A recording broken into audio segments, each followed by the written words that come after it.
अस्सलाम वालेकुम, good evening ladies and gentleman. उम्मीद करता हूँ आप सब ठीक होंगे। मैं फैसल डेडी आपकी खिदमत में हाजिर हूँ एक नई एपिसोड के साथ जिसका नाम है mid week market recap by foundation securities, जहां हम डिस्कस करेंगे की performance takeaways of PSX from the beginning of this week. अगर हम परफॉर्मेंस लेवल पे निगाह डालें तो पीर वाले दिन KSE 100 index opens at 41,411 index points के साथ और आज वेडनेसडे के दिन it concludes at 40,234 index points के साथ। मजमूई तौर पे 1177 पॉइंट्स की गिरावट देखी गई है in the benchmark KSE 100 index over the last 3 working days.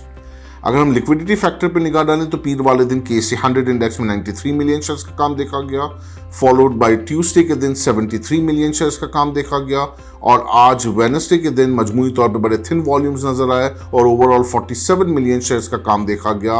down by 37% on day basis. Week started off with a significant volumes, but अगर हम ओवरऑल जायजा लें तो वो वॉल्यूम्स के अंदर एक खौफ था, एक काइंड ऑफ अनसर्टेनिटी की फिजा थी। इन्वेस्टर्स बहुत ज़्यादा कंफ्यूज नज़र आए ओवर द वीक और यही डेवलपमेंट नज़र सुनने में मिलती रही कि जनाब IMF होता हुआ आ रहा है, जबकि जून अब क्लोजिंग की तरफ आ गया है। ओवर हैंगिंग मैटर जो IMF का था, IMF लोन प्रोग्राम की जो 9th रिव्यू की किस्त का था, वो भी अभी तक हैंडल नहीं हो पाया है, वो भी अभी तक सक्सेसफुली हमें उसका कोई पॉजिटिव नोट नहीं मिला है। अलबत्ता अब तक तो ये क्लैरिटी नज़र आ रही है फ्रॉम द गवर्नमेंट एंड कि they are not that level comfortable taking their final notch from the IMF, but still जून जैसे ही क्लोज होगा तो वो हमारा जो लोन पीरियड है वो भी आई थिंक एक्सपायर हो रहा है और नए सिरे से गवर्नमेंट किस तरह बात करती है, क्या टर्म्स एंड कंडीशंस होती हैं, वो इन्वेस्टर देखना चाह रहा है। For a time being concern economically ये था कि अगर ये नहीं होता तो फॉरेक्स रिजर्व कहाँ पहुंचेंगे। अभी हम ऑलरेडी थ्रेशोल्ड पे हैं, $4 बिलियन पे हैं, रीपेमेंट्स आगे की मौजूद हैं, जून के आखिर की, जुलाई के आखिर की, हर माह हमें कुछ ना कुछ रीपेमेंट्स करना है, इंटरनेशनल पेमेंट्स ड्यू हैं हमारी। तो वो तमाम चीज़ें कंसर्न थी कि किस तरीके से ये लोग हैंडल करेंगे, क्या होगा। बट जो थोड़ी सी पॉजिटिव डेवलपमेंट कल शाम में नज़र आई लेटर ऑन वो थी जो एपेक्स बॉडी जो पूरी हमारी क़यादत है, इसमें अस्करी क़यादत भी इंक्लूडेड थी, वो एक मीटिंग कंडक्ट हुई बड़े लार्जर स्केल के ऊपर और उसमें एक जामे इकोनॉमिक प्लान को डिज़ाइन करने की कोशिश की गई ऑन पेपर और एक कमेटी बना दी गई जिसके तहत आगे चल के डिफरेंट सेक्टर्स के ऊपर किस तरीके से बेहतरी लाई जा सकती है, कैसे एक्सपोर्ट्स ड्रिवन बनाया जा सकता है इनको, किस तरह हम इनको एक्सपोर्ट के नंबर्स को टारगेट कर सकते हैं और किस तरह विदाउट IMF इफ एनी